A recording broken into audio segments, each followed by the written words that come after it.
3, 2, watch your water. 3, 2, 1. And we're just about ready to go.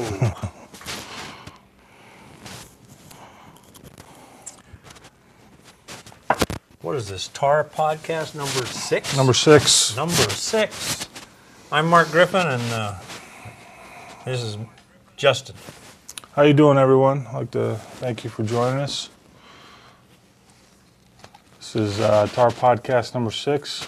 Had a hell of a week last week. It was real busy for everybody in the industry. We had a match here with Raj Handel and Oscar Dominguez. Went to a third day, which was, I really like the format. It's a great format. I mean, we think it is. Yeah. We've been wrong before, Yeah. No, I mean, I really like it. I like it. It was a race to 25, 10 ball, 2 out of 3 races. Mm-hmm. And when we were having the podcast with both of them, they decided, I asked them, is it win by 2? And they said, hey, why not? Sure, right. Yeah. It didn't come into play. No. But I like the idea. I like the win by 2, go to 30, so 29-29's a hill. Yeah. Could make it exciting. I think the table got him. Well, I think the first day Raj didn't really. I don't know if it was more than he expected or he just wasn't feeling good, but he seemed like he made a lot of mistakes that the table basically looked like he didn't respect it or didn't really understand. And Mark made a good comment that it's not just with everybody we've had play on this table. They come in here beforehand and they hit balls around on it. And they go, oh, it plays good, it plays good. And they hit some balls.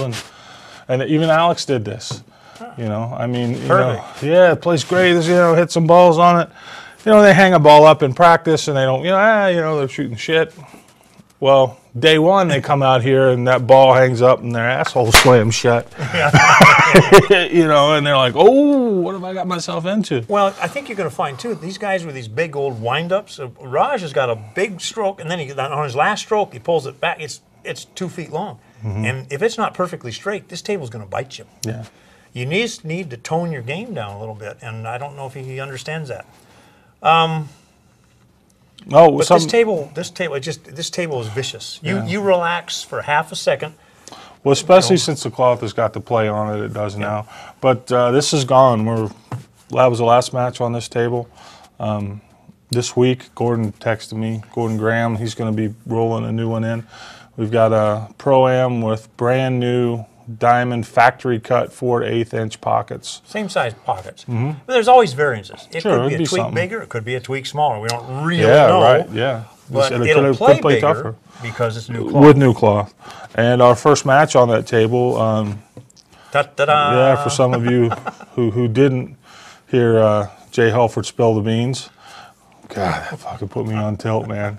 That put me in orbit. We try to keep some of this stuff timely. Yeah, but TAR 24 is going to be, the first name I'm going to tell you, everybody's going to go, well, of course, it's Shane Van Boeing. And he's going to be playing Francisco Bustamante. They're going to be playing race to 25, 2 out of 3 sets, the same format as Raj and Oscar played. They're going to be playing on the new TAR Studio table, which is same, brand new factory cut diamond with 4 1/8 inch pockets, Simonis Tour Blue. They're going to be playing January 13th and 14th. If necessary, they will finish. They split. 15th, they'll finish the set on the 15th. So we're really excited to be working with Francisco. They played Shane. We have one match between them. They played 2 years ago at the Derby. And Francisco won. Yeah. That was right after Shane won the 9-ball. And he also had beat Efren the day before. Yeah, and so Shane's been wanting to play again. I'm pretty sure they probably played in the Philippines between now and then, but this will be the first time they've played in the United States since then, and we're real excited. We're very happy to have Francisco here. He's a legend, and I'm very excited to have him in the TAR studio. And as always, Shane does what Shane does. He wants to play the best in the world, and he'll put his own money up to do it. So This could It's going to be a good one. This is January always- 13th, 14th, and 5th. That's the weekend before the Derby starts. Yeah. And this is, a lot of times there'd be questions on who would you like to see, and a lot of times this was mentioned. So this is really one of those Right. dream matches, so to speak. So, Well, it's, we're listening. Everybody says no more race to 100. Well, I guarantee you Shane would much rather play a race to 100 so Yes, he he can get would. that break to work. yeah. A matter of fact, Mark and I were talking, and I thought in a race to 100, Shane's a favorite. In this format, it's pick 'em or maybe Boosty. I mean, See, and I'm going to disagree with you. Only because of the table. If Bustamante played on this for a week, yeah. I'm going to maybe agree with you. But everybody underestimates this table.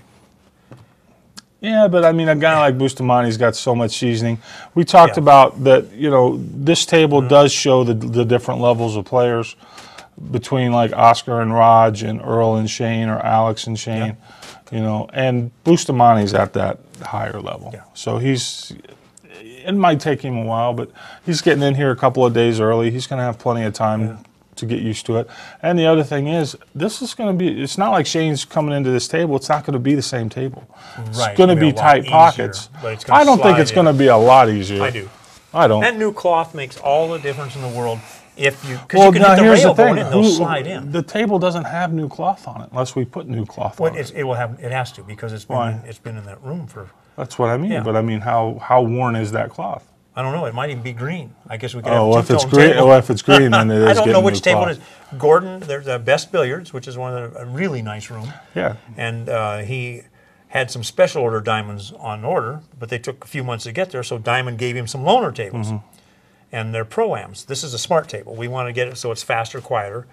And we get to pick, and Gordon's going to pick the best one that just plays absolutely perfectly flat. He told me he's got one Yeah. over there that's dead nuts, perfect flat. So it's got used cloth on it now. But I think most of those tables, most of them are green. The diamonds over They there? started off green, Really? and they were all green, but then he put a couple in that were blue. So I don't know which one's which. But Well, we'll see. But either way, even if it does have new cloth on it, well, I'll tell you what, it's kind of a segue between that table and this. That Mosconi Cup table was ridiculous. I don't know if anybody saw that. Those guys were beating them into the rail and they were banking them falling. in, but Oh, that was sick. it was the heat. The rails were the same standard diamond 4.5-inch rails. But that table had so many lights on it, it was stupid. We had a little problem with the magic rack. It wouldn't hold, it would spin. I've never seen it was crazy. Somebody said they thought the heat was warping it or something. All I know is it was so slick that when the balls hit it, a couple times it would spin like 90 degrees. Really? I mean, and you hear it and works perfect. We've never had that problem. And we've never had any kind of problems. And we put them everywhere, but we've never done it in a situation where there's brand new everything and all that heat. I put my hand on the table. It felt like it was 100 degrees. I mean, it was hot, but it wasn't internal heat. It was from lighting. So who knows what the deal was, but that table had no moisture in it. Makes the table play extremely fast and much, much easier. So Looks like we got a sound issue here. Oh. Are you guys still getting static, Cleary? Well, we don't have anything buzzing in the booth. Let me check the sound. Okay. You can go do that. I'll just ramble on. That's the beauty of having one guy do all the shit, be on camera. If you have no idea what's going on. Well, we can talk about the Mosconi a little bit. Lot of AZ threads, and that's one of our windows into the mindset of the American pool player. Is the AZ Billiard forums, and they are beating up Mr. Williams and Matchroom for picking Charlie Williams.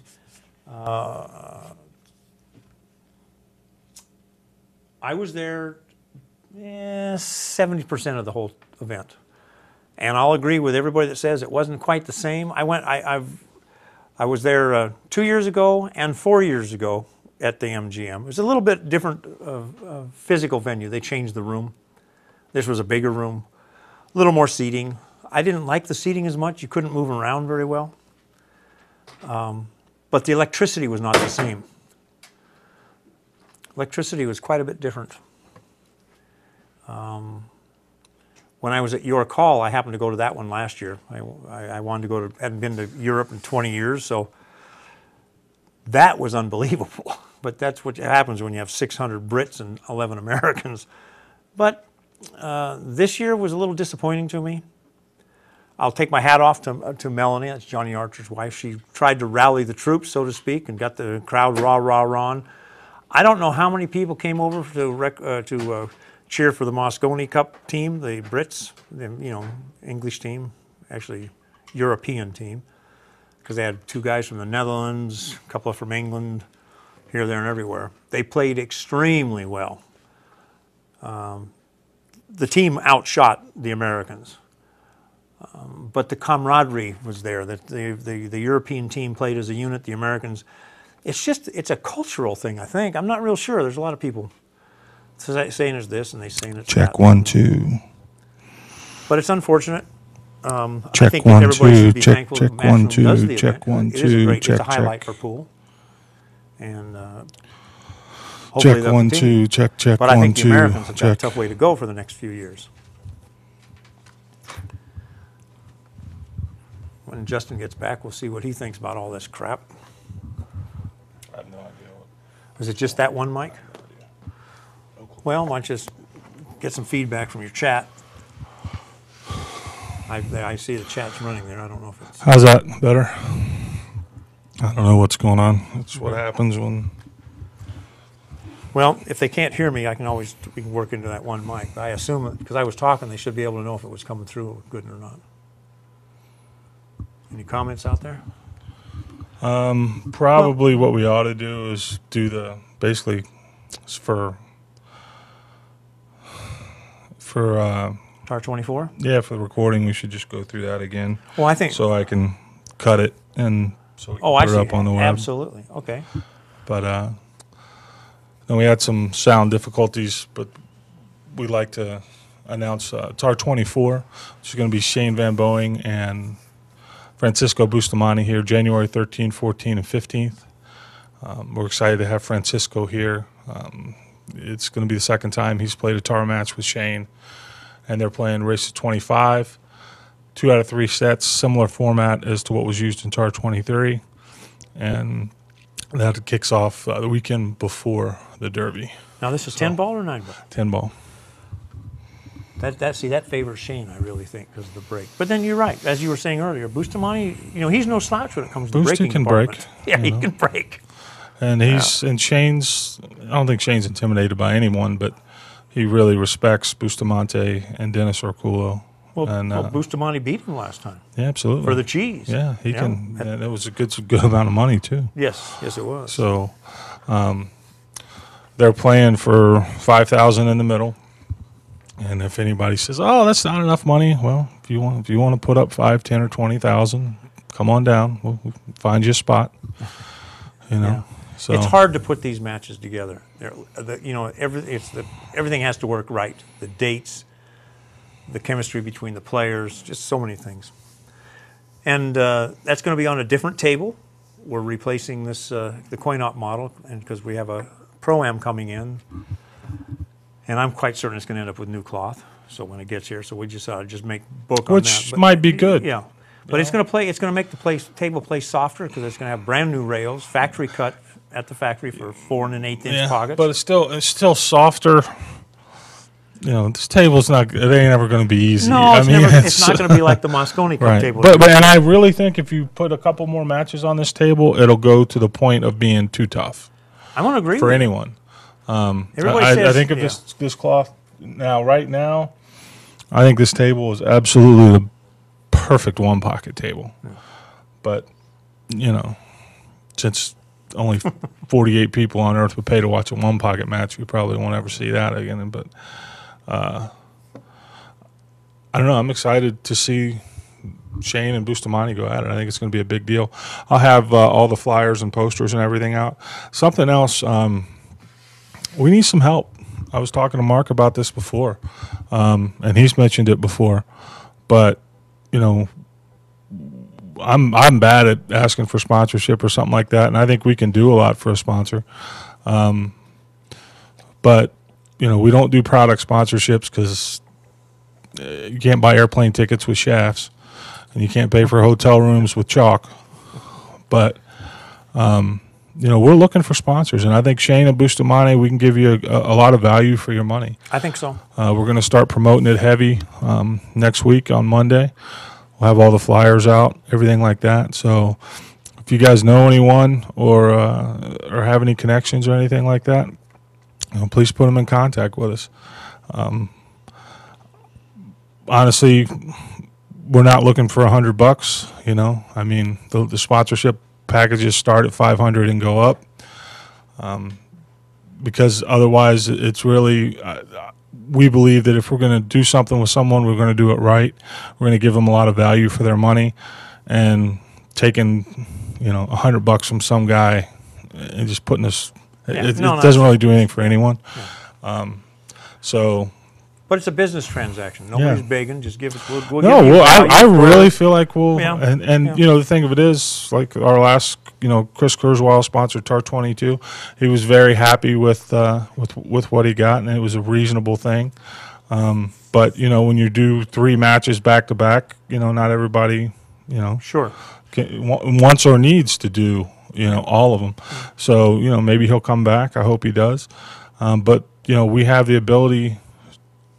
To do a lot for somebody, and I think we can provide real value. So, that's what we're looking for. Well, hopefully somebody will listen. I know that was one of the points of one of the threads. There's a Celtic, and I wrote Celtic, or I posted a thread.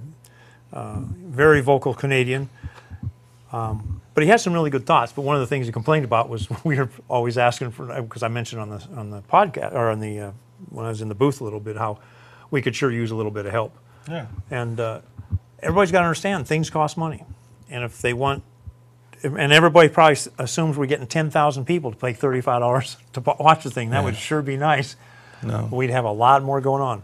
Anyhow, enough of that. We were talking about the Mosconi Cup. Well, I think I saw somebody make a post, something about you were begging or something like that. And that's ridiculous. If, I don't know. It just it really gets old sometimes because, I don't know. Well, I just want it's been a 2.5 week grind, and Justin's kind of out of gas here a little bit. Yeah. Between the preparation and everything for Shane and Earl, and Earl took a lot of juice out of everybody's wings. I think it was pretty brutal. Yeah. It ground us down a little bit. And then we tried the Oscar.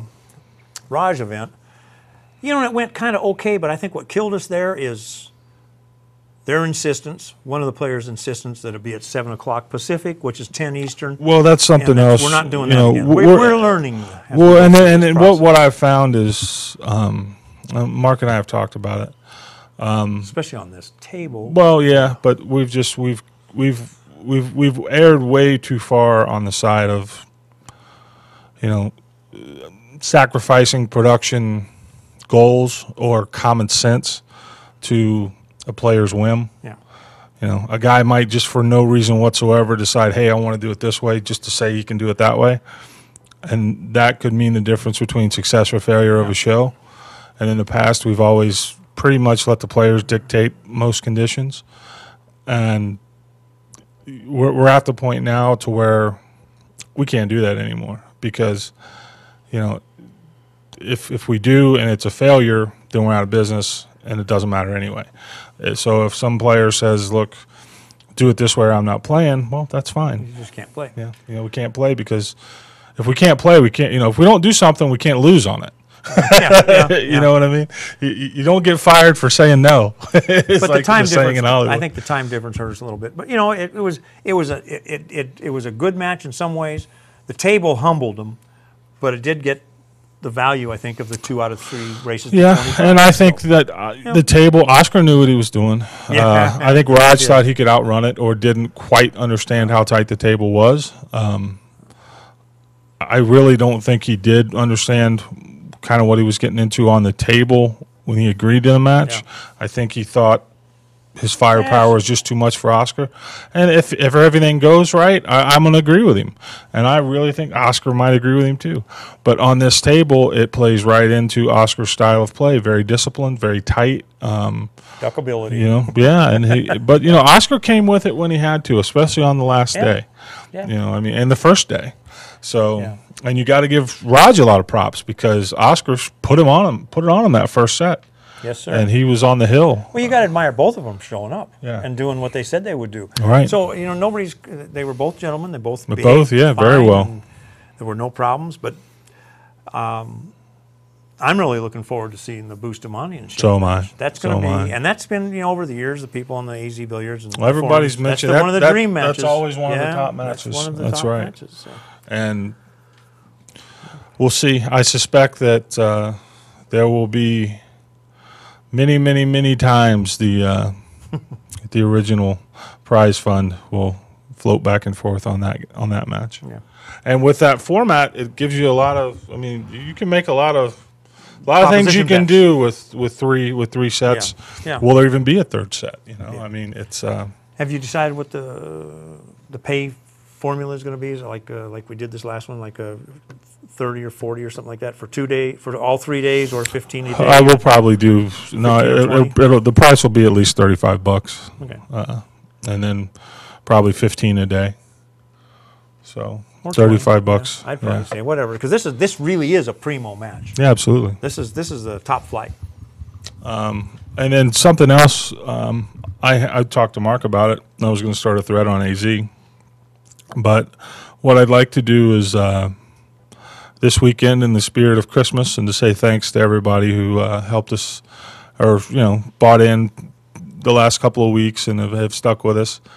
What I'd like to do is I'd like to rerun a tar match on Ustream this weekend for free.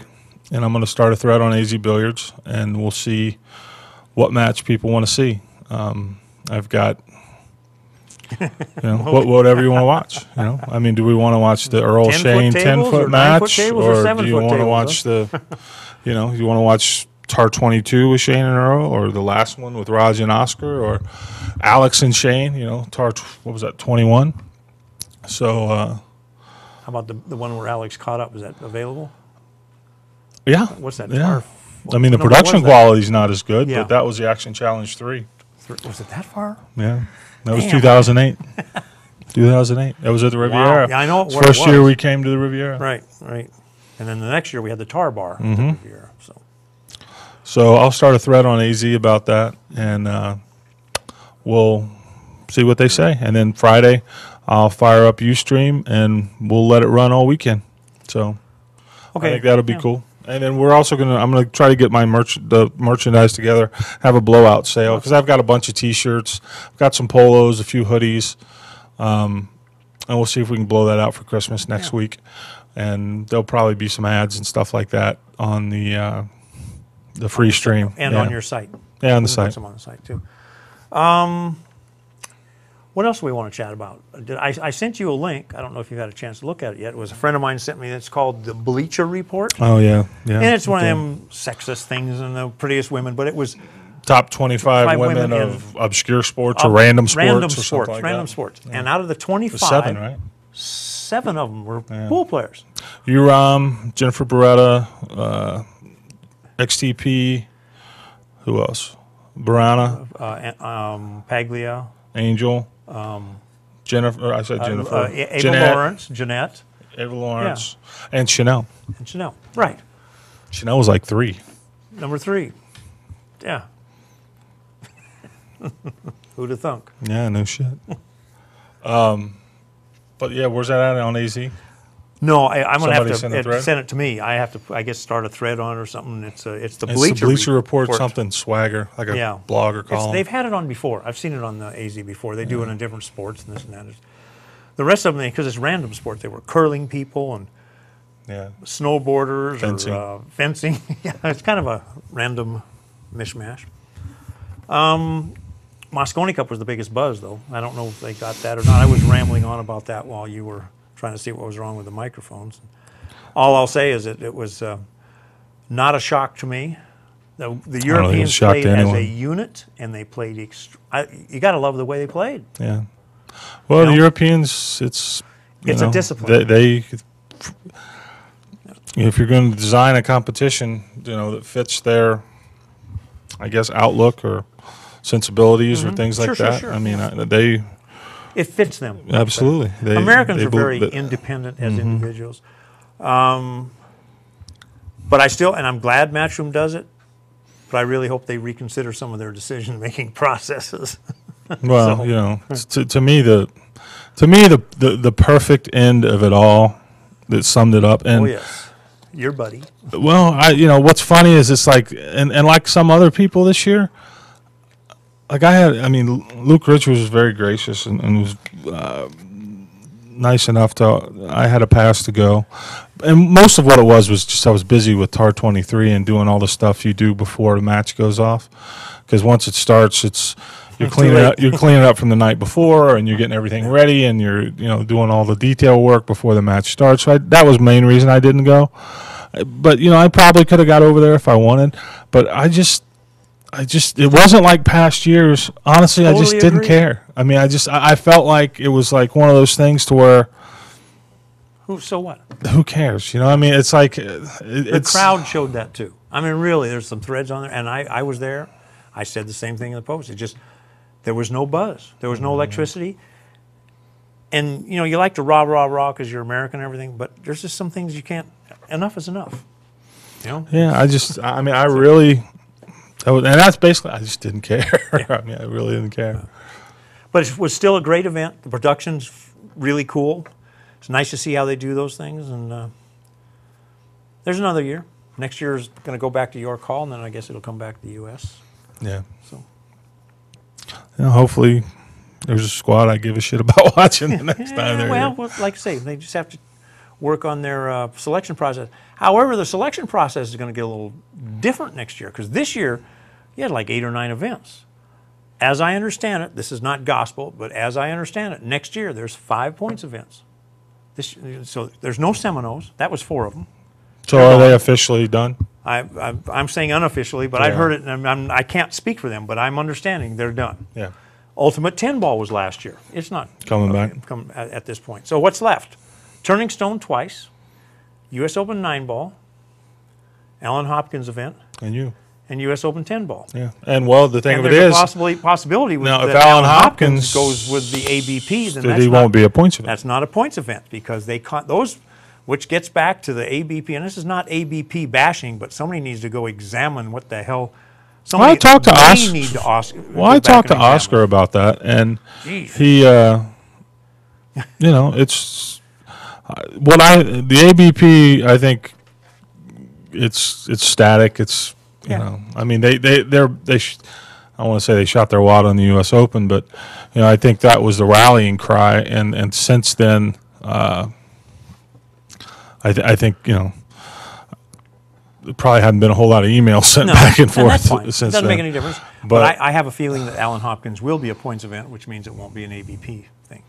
So that Well, it's possible if the ABP, to me, the ABP needs to modify its rules or whatever to where they can be both. right. To me, that's the answer. I mean, let it be an ABP event, but the ABP is just going to have to modify Their demands. whatever they're asking for to where it's possible for a promoter to have both. Well, the main thing they wanted, Because it's silly to do one or the other. sure. You know what they wanted? They wanted to play by the same rules that Shane and Earl played by. Oh, the no miss. No miss, got to call everything. That works great in a gambling match. Yeah. In a tournament, It's terrible. I mean, It's terrible. Anybody that's watched that tournament, they did it at Allen Hopkins. I know. a It's year- brutal. It was crazy. Yeah. Crazy Well, goofy. it's no bad. fun. No fun. fun. It's hard enough to watch already. Yeah. Really. I mean, Yeah. it There really is going hard enough to be watch luck pool as it is. in pool. Yeah. Period. You manufacture your own luck. Mm-hmm. So be that as it may, so the professional arena is ever changing, and it's still, to me, on a downward spiral, sometimes faster than others. I know there's been a lot of discussion on the forums about how the BCA Pool League can revive Pro Pool, and it's not quite as simple as they say on AZ Billiards. It's just not, that method won't work. But the concepts are reasonably, and that's what the USA Pool League's about. So anybody has any questions, just contact me. I'm not going to do all that stuff. But well, the hot topic right now on AZ Billiards is the for sale forums. Oh, yes. It's a big topic. A lot of people. And my take on it is, you know, I understand exactly where Jerry and Mike are coming from, and I agree with them. I kind of look at it this way. I would be willing to bet that there are more cues sold on AZ Billiards forums all year long than are sold at Allen Hopkins Super Billiards Expo. You can't just walk into the Super Billiards Expo and set up a table and start selling shit. The real problem is but people seem like they feel like they should be able to do that on AZ Billiards. They should be able to sell products for nothing. Yeah, absolutely. And we're not talking about a guy selling a cue. A lot of the screaming I heard are from guys that are selling a lot of cues, and I would bet they've they've made some money. And the other thing is, at some point you got to give something back. And at the same time, Jerry and Mike, they're catching legal heat. You know, people are saying, well, that shouldn't be the case. Well, should or shouldn't doesn't matter if you're paying legal bills. If a guy shouldn't be able to sue you, that don't mean he can't sue your ass. Well, and you have to defend. Yeah, so that's true. I mean, and that's the case. It is a business. They have potential liability on a lot of issues, and they have business expenses. It's not unreasonable, and I'm sure they'll come up with some kind of solution where maybe a guy that sells 5 cue sticks a year pays a certain fee, or if he sells 50 cue sticks a year or whatever, you know. There's a lot of answers out there if they want one. Yeah. You know, now the other thing is maybe they don't want one. You know, maybe who knows? Yeah, but if they want one, there's a lot of answers out there, and I really think that that's what's going to happen. Is I think, you know, and the other thing is, you know, I see people going, oh, it's a downfall of AZ Billiards or blah blah blah, and I think that's bullshit, because I've seen the wanted for sale forum go from, you see a lot of nice cues, you'd see interesting stuff, to there's just a ton of shit in there now that's nothing. I mean, it's horrible. I know you can't, if you put something up there and you come back 2 days later, it's gone. You can't even find it. And you got guys bumping 10 threads at a time for shit nobody wants. It's just... That's what eBay's for. Yeah. You know, really. Exactly. So I wish them the best, because, you know, AZ is I don't agree with everything they do, but it's a good place of interchange. Yeah. A good place to discuss things. Absolutely. I wish that they'd regulate some of the idiots that are on that board. I understand freedom of speech. Some of these people just throw... Well, that's one thing that I think I really wish Mike and Jerry would consider. I think they have volunteer moderators. That's the thing. That for as big as that board is, and as much traffic as it is, to only have 2 guys, really 3, but mainly 2. You know, Jerry, Mike, and Mr. whoever Wilson, that guy is, who's is the world's worst moderator, by the way. He really is. He's terrible. I understand he's a volunteer, blah, blah, blah, all this or that. But to me, that's a cop-out. Of course you're a volunteer, but don't use that as an excuse for doing a bad job. You've been involved in other boards, right? I haven't. And the thing of it is, for a board that size, man, like the wanted for sale forum should have at least 2 or 3 moderators. Wow. Just for that forum. You know, the main forum, same thing, 2 or 3 mods. And then you have, an admin over all of them. But the thing of it is, there's enough trusted people in there. You know, mods don't have to be able to ban someone, but if somebody comes on and is you can control anything you want, and I don't know why. I'm sure Mike has his reasons, and I never really asked him, but I don't understand why. There's plenty. I've offered to do it. I'd be more than happy to help, but no, I would. But the thing of it is, you can't by doing it. It's not like you could go out and just start banning people. No, but you have to have a level of consistency. Right, Whoever exactly. They get, and the thing of it is, there's enough people on there with common sense, and I think they would genuinely help. And I think it would make for a better board. For whatever reason, Mike's chosen not to do that, but maybe it's something he'll consider. They're at Turning Stone this week too, didn't they? Just go to Turning Stone, Mike and Jerry, and I believe. I don't know what it is, but Mike said that they're going to be bringing something new out at Turning Stone. So I assume it's something to do with the way they do their their scorekeeping, their live scoring, or something. But they're pushing the envelope all the time. That's good. AccuStats will be there. That's good.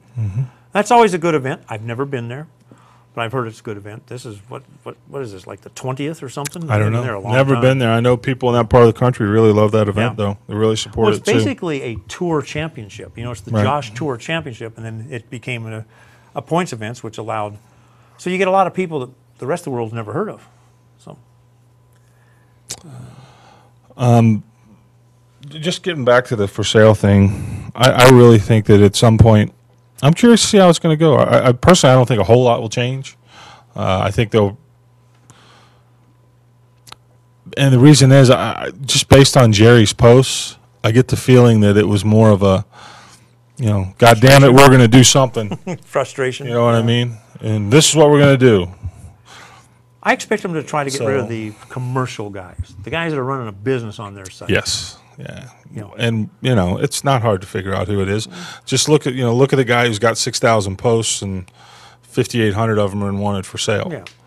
But by the same token, the collectible cues, you get some of the guys and some of those are a lot of fun for people to look at. Right. That's a whole lot different than looking at a Predator or a Mutual. Right. And whatever, and you get other guys. It's just and I think it'll find its own level. Yeah. And like I made in a post, if it's that bad and people really hate it that much, somebody will go start another for sale forum somewhere. Sure. And if it's good, it's it'll work.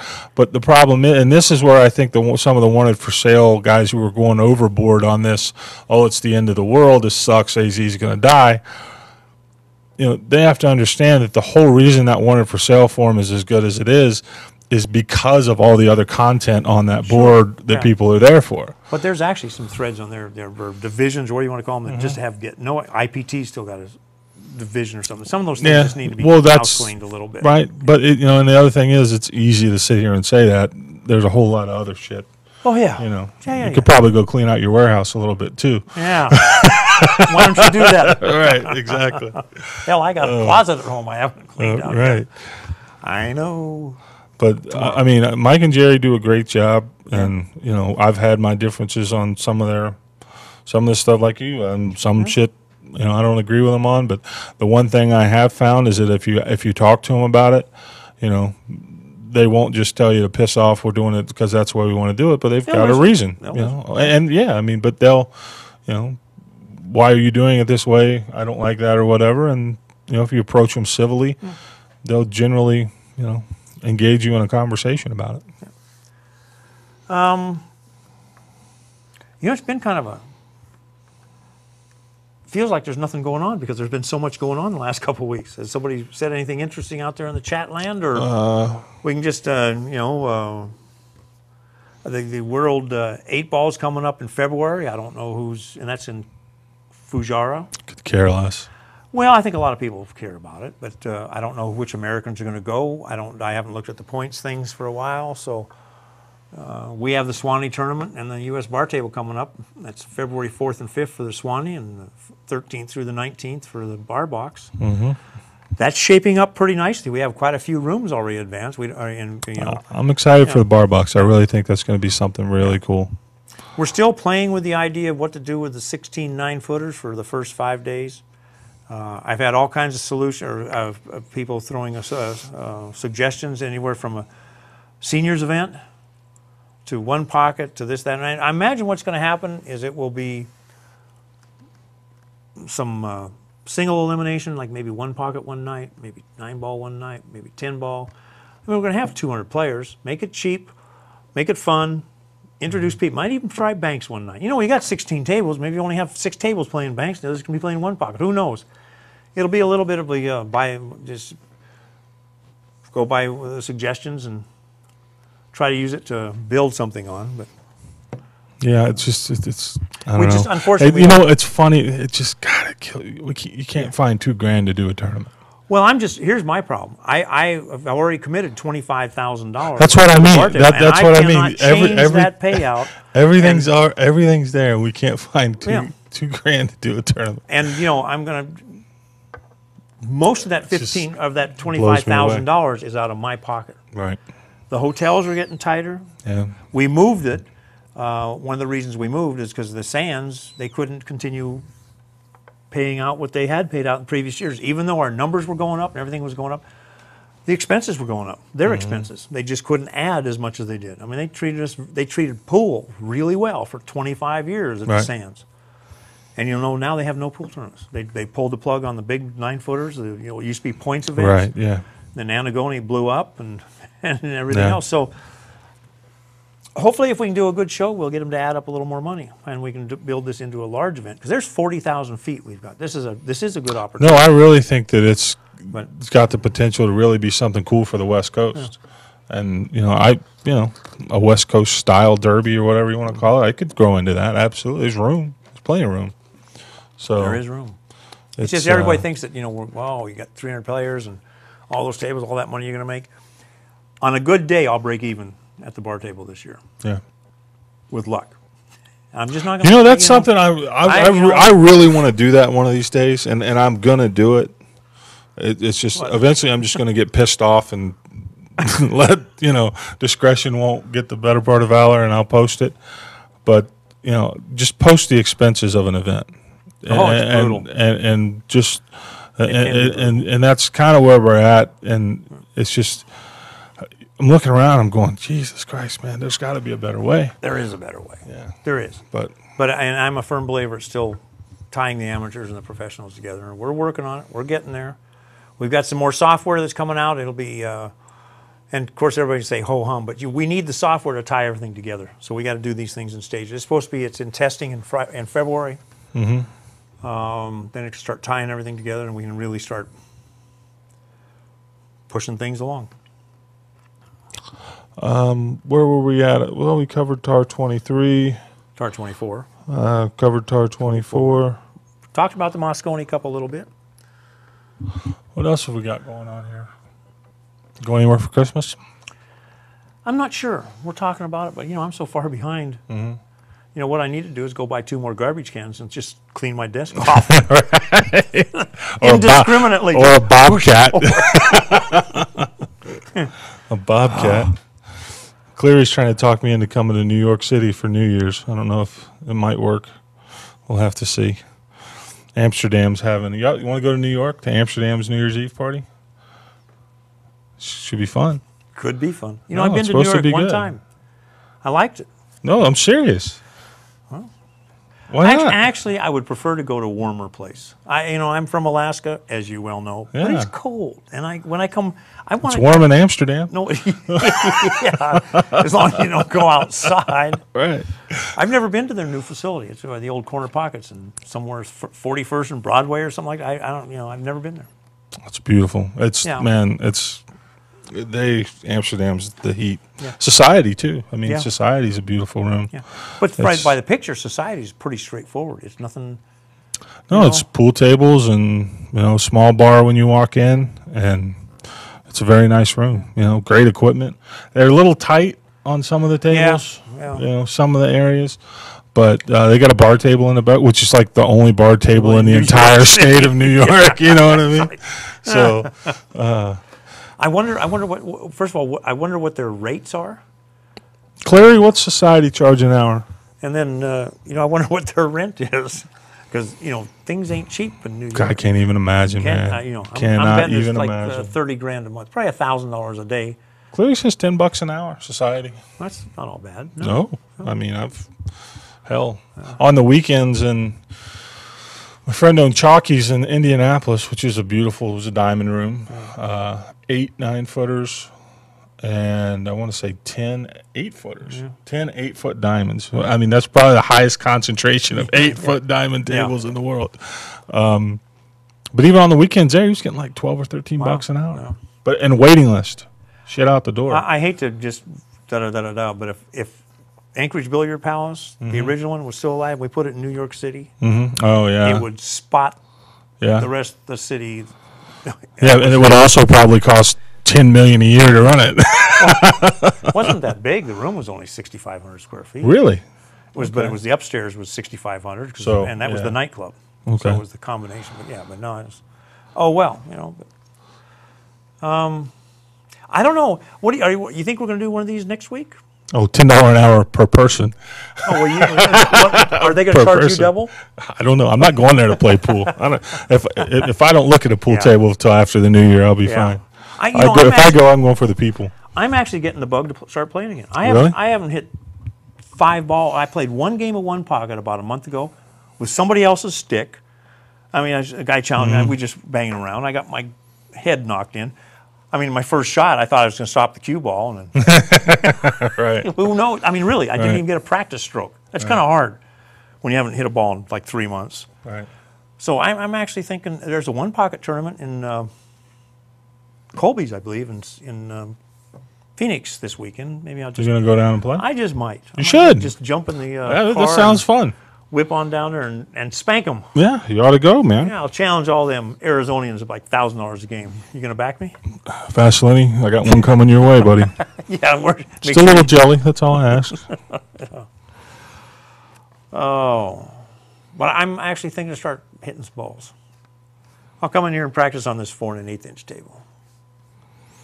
Yeah, I'm telling you, this is a perfect one pocket table. I'm going to agree with you. It's We a talked about perfect that one during the pocket thing. table. And that's too bad that there aren't more people that would actually do a pay-per-view, because according to Pat Fleming, the one pocket tapes sell really well. They get legs; they'll sell good for years and years and years. One pocket's like straight pool. You've got the diehards, but they're just there's not enough of them.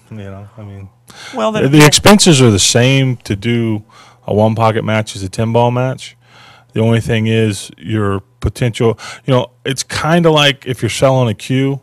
If you're selling a $500 cue, you've got a hell of a lot more potential buyers than if you're selling a $10,000 cue. Sure. But even if the guys who are going to buy the $10,000 cue are a lot more knowledgeable or pay a lot more attention to when there's a $10,000 cue for sale, you know what I'm saying? It's like the pool's smaller. Yeah. Well, and we keep saying 10-ball. Some people said that we're in love with 10-ball. Actually, the reason we shied away from why I shied away from 9-ball, I think I thought it was a broken game. So did I. Earl and Shane showed me that's not really broken. Well, and those rules. Now they played. That's Earl's gaffiest rules in the world to try to slow Shane down.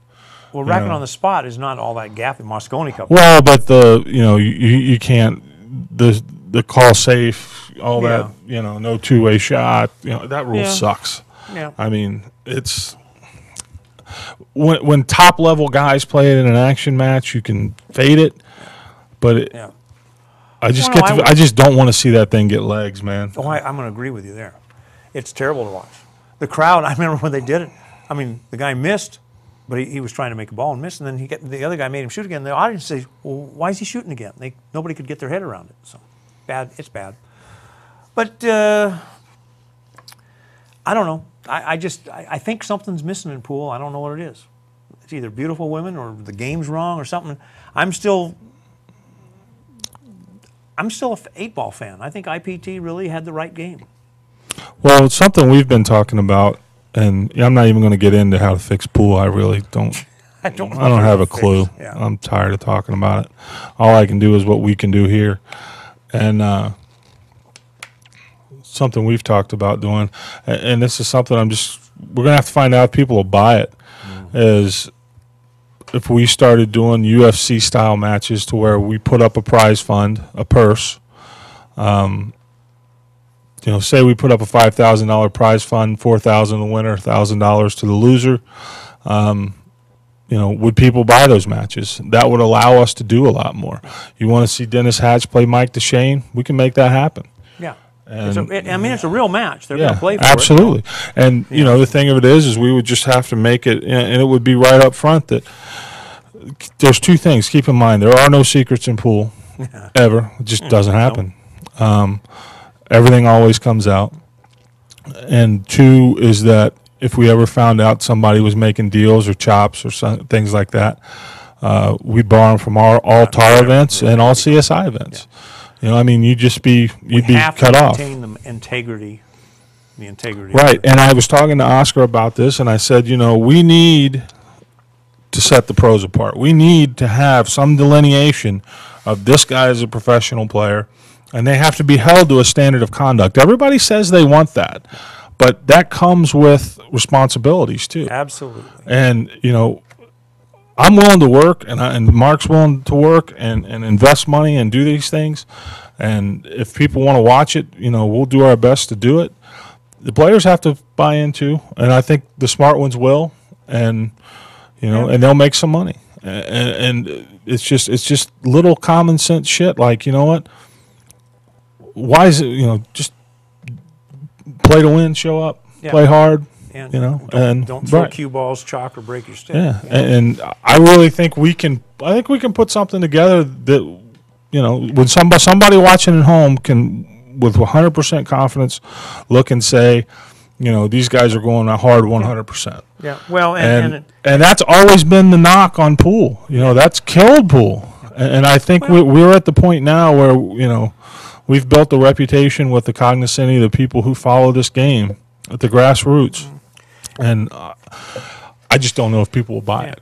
It's not entirely. If they'll buy that kind of match, then we can really build something. Yeah, let us know. Let Justin know.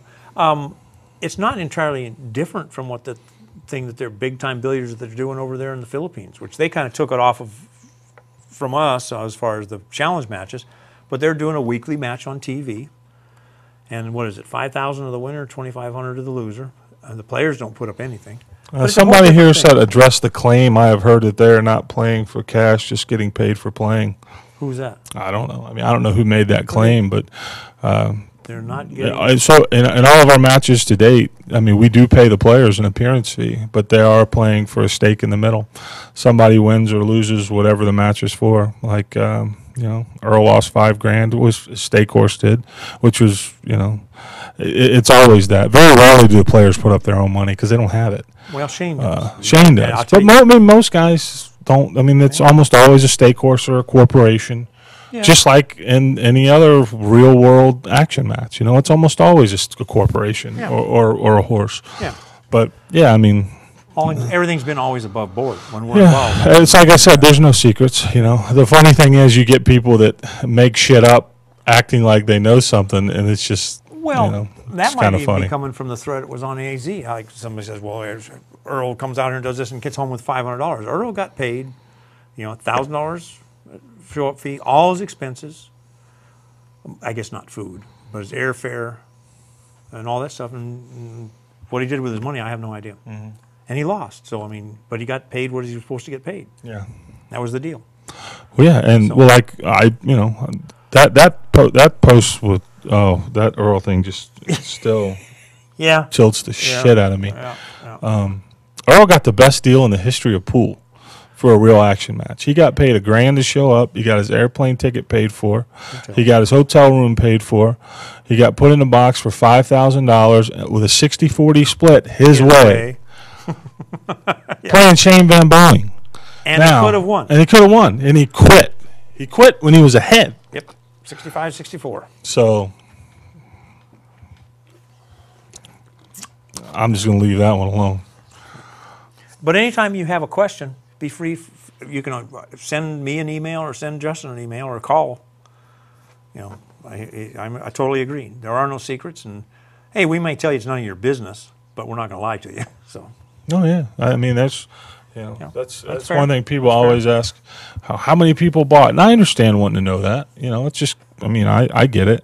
Well, so do I, and it's not as many as you would think. No, not as many as we would like. Right. And that's the whole key. We have to broaden this a little bit. Well, and that's the thing is, it's more like I've heard some people say, oh, they only got 100 people to watch.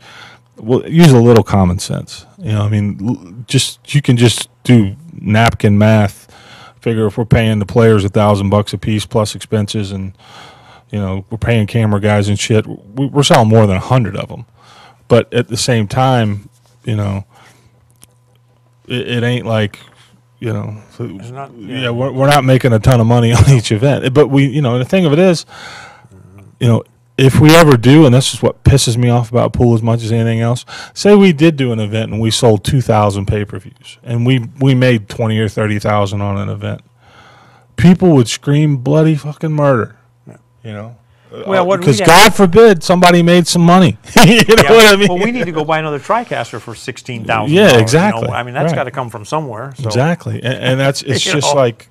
These cameras are $3,500 a pop. More. By the time you get all the shit you need, they're $5,000 with the and it's just everybody forgets that. But we know we're in a risky. And I don't want to get into the bitching and moaning about what it is. We love what we're doing, and we think we can improve the status of the pool players. Yeah. And American pool players need all the propping up they can be. They need it all because and the thing of it is, but there's, and to me, I'm at the point where the guys who deserve it and are willing to work for it, I want to make them money. I want to, I want to help. I want to create something. Yeah. And the guys who are willing to go with it, and they're out there, man, and they're good guys, and they're smart guys, and they're talented, and they got the ability to play with anyone in the world, and they should be rewarded for that. And the ones who want to be douchebags, let them let them starve. Yeah. I thought of one other thing I could mention is Brandon Schuff, who won our national championship series 8-ball in 2008, and his prize was supposed to be, he got some money and a trophy and an entry fee, including all expenses, to the World 8-ball. That's the year they canceled it. All right. So is he going this year? He's going this year. Oh, that's cool. 2012, and we had confirmation 6-8 months ago, but I sent all the emails out to Ian Anderson, and so he'll be representing one of the American spots, which is fine because half the Americans don't go. But Brandon is really excited, and it's going to be really cool for him. So, Clay just mentioned something. Tar needed a title belt, and board driver Cliff said, "Title belt." Yeah, it's like we've talked about, King of the Hill. Oh, okay, King of the Hill. And the thing of it is, if we can, if people are interested enough to buy into the idea I was talking about, where a UFC style format, where we're putting up a purse, now we can start a thread on AZ and say, who do you want to see play the first title match? And we'll go out and try to get these guys. Yeah. And chances are, most players we can get if they're in this country, because they're going to come out for a couple of days for a guaranteed payday with a chance to make a lot more. So we want to do a King of the Hill series. We can do that. We can have a match every 2 or 3 weeks, and and if people support it at the level that they've been supporting matches in the past. And that also will allow us to grow. Now we can go to real sponsors. When I say real sponsors, that's not outside sponsors. Somebody outside of the industry, because free beer for all the people in the studio. Right, but we can say, look, we've got a schedule here. Look, here's what we got lined up for 3 months. 4, 5, 6 events. Now people will pay attention and start looking. It gives us a little more stability, and it also, what formats do you want to see? That would be a good one. 9-ball, 10-ball, 8-ball, people, one pocket. Right? You want to see, one pocket's tough because there's the time constraints. You can get a 3-hour game. And and we've done most of the heavy lifting. We have the location, we have the equipment. We've got resources for a crew. Yeah. We've got contacts with the players. Sure. So most of the heavy lifting is done. What's killing us now is, we can't. We got to get a handle on expenses, and we can't keep waiting for people to match up and make gambling games, because 1, there's not that much money out there right now, and 2, very few people are going to play a tough game. Well, it's a frail relationship. Yeah, I'll play you, and all of a sudden the day before the event, I lost my bankroll. Right. So, but with this, it would allow us, if people will buy it, it'll allow us to, we could do so much. Well, let's back up a little bit. Why did we build this studio? Justin came up with a great idea. It was a challenge series. And we spent 6 months trying to find a hotel that would host it. Right. And they wanted to know specific dates. And, you can't do that when you're working around everybody's schedule. Because we had 8 players. You're juggling and the thing of it is, 8 calendars. He's talking about a challenge series. It was going to be an 8-man thing, and it's going to be very organized and all of this. I just think that that's even too much now. I do too. With the economy, and I do too. I really think, but we can do single matches, and we can schedule multiple matches. Ranking systems is what will happen. Right, absolutely. It will develop just like boxing. Think boxing.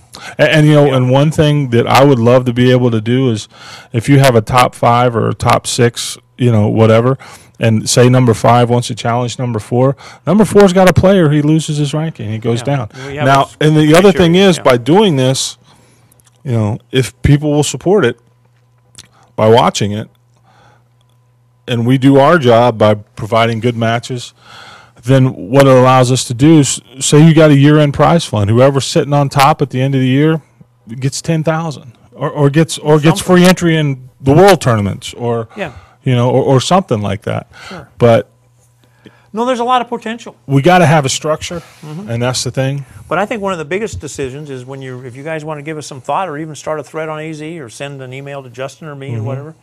By the way, you should probably put my email address on the Action Report if people want it. But anyhow, what game?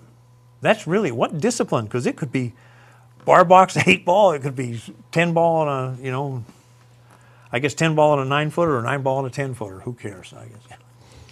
But I mean, we're open to suggestions. Yeah, 12 squared and board driver. I would love to be able to do like an 8-man tournament to determine like the first, or even the rankings. But now you're into logistics. Now you're having a tournament. Now you got 8 guys. You got to pay 8 guys, all at once. Well, you can't. Because your pay-per-view audience is static for the most part. Yeah. I mean, your pay-per-view audience is X, plus or minus a few. Because you've got 8 guys doesn't mean you're going to get 8 times the pay-per-view audience. No, so that's where, but the suggestion is a perfect one. In a perfect world, that's how you would do it. You would hold a tournament to determine where you start at. Well, we have one thing on our side, which is a terrible thing to say. But if we want to determine a ranking system of all the best players in the U.S., we don't have to go past a dozen. Right. I mean, somebody says there's 25 pros out there. Well, I can tell you right now, there's not 10 Americans that I'm interested in having on TAR. Yeah, I mean, that's how skinny the market is. And if somebody really puts a piece of paper, Americans now, and I mean, actually, you could count Mika because he lives here, and Thorsten, but now you might grow the field to maybe a little more if you add those guys. You might get to 16, Parika, but there's just not. You've got the standards. The Johnny Archer Corey duel who barely plays. John Schmidt. And that's something else. I hope Corey wants to play pool some more because I'm not done watching Corey. I like watching Corey. I love watching Corey. He's one of my favorite players to watch. Yeah, I'm going to totally agree with you. He's most creative. I think he's the most creative American player by far. Oh yeah. And when he wants to win, man, he's tough to beat. He's real tough. But I hope he sticks with it because it'd be American pool as a whole. We need all the top players we can get, and Corey's one of those. Well, see, what we ought to do is we ought to have one of these challenge series, things like we're talking about. We'll take the 5 Americans, and we'll go challenge that Mosconi Cup team and show them how it's done. Yeah, no, I mean, I really think I could put together the backing for a 5-man U.S. team, and I think I could get $50,000 behind them and challenge 5 European players. I really think I could do that. No, whoever. Well, I don't get any 5. Any 5 European players. Okay. Have to be from Europe. That would be kind of fun. No, but I think I could probably. See, and then we could sell that to somebody. I mean, we can sell it. We can't do it here. Yeah. We need an arena, or right. Maybe a nice pool hall that has enough seating, or hard times perhaps. Right. You have to get rid of them 4-inch pockets. No, I would either do it in the hotel or I do it right here. Yeah. If you can't do it in the hotel, why would you do it anywhere else? Yeah. If they're not going to pay you for it, piss on them. Yep. But I really think that's. I think we could do it. I mean, I don't think it's outside the realm of possibility. I don't think it is. Yeah. I'm just curious. I don't know if I don't see the Europeans getting their end up. Honestly, Really? It's all fun when somebody else puts some money in the middle. But that's the thing of the Mosconi Cup. Everybody gets paid. Yeah. I mean, it's a free shot. Yeah. Well, everybody will get paid here too in some way, shape, or form. Right. But at the same time, at the end of the day, there's somebody sitting in that corner that's going to have to put $50K in the middle. Yeah. Well, the whole Mosconi Cup is a very unique beast because it gets funding from BBC, and it's a whole different model. I mean, they spent close to $1 million. I'm fairly certain in the production. They ship a lot of the stuff over from Europe to here, and it's quite a production. Mm-hmm. But it's not coming out of Matchroom's pocket. Matchroom is contracted to do that. They do a fantastic job. Pool's only, I think they do something like 26 sports. They're a monster. Yeah. They do something Oh, like it's crazy, 1,100 hours of live television a year. Wow. That's 3 to 4 hours a day. It's crazy. And I'm glad that they're interested in having the Mosconi Cup. Absolutely. So, we've been here about an hour. Yeah, I don't know. It's time to go. I know Justin's been under a lot of strain, so send him a good luck card. No, I'm good. I just want to thank everybody who bought in for the last 2 weeks, and I really want to thank the people that came out to the Tar Studio. It's always cool. Screaming this time. No, it's always cool to meet people, and we're going to do something for this Bustamante and Shane match. I think some people are going to want to see that. I've got to figure out the seating. What I've done in the past couple of matches is it's been kind of loose, and it's been somebody sends me an email and says, I want a seat, hold me a seat, and I've never really done much. I think what I'm going to do is I'm going to contact or give a week or so. I'm going to give the people who've been here before a first shot. If somebody has bought a seat with us before and they want to come back and see this one, we'll give them like a week to do that. But then after that happens, I'm just going to put them up on our website like we've done in the past. It's first come, first serve. Something else, a new policy we're going to instate is if you buy seats to an event, they're your seats. There's no refunds. Yeah, if you change at the last minute and if you it's like any other if event. you buy seats to the UFC and you can't use them, it's your responsibility to sell them. And we had that happen. I understood it. I had somebody buy 2 seats to Earl and Shane, and then about a week before the match, they said they couldn't come. So I refunded $300, and it was, we're not going to do that anymore. It's going to be a policy right up front. If you do decide to buy seats, I urge you to make sure you can come because the seating is extremely limited here. And for something like Shane and Boosty, I think a lot of people are going to want to watch it. And you're up close and personal. I mean, if you're in the bathroom, you're still within 20 feet of the players. It's a small room. So, anyhow, so we're going to be next Wednesday. We'll get to say hello to everybody. Maybe there'll be some earth-shaking news.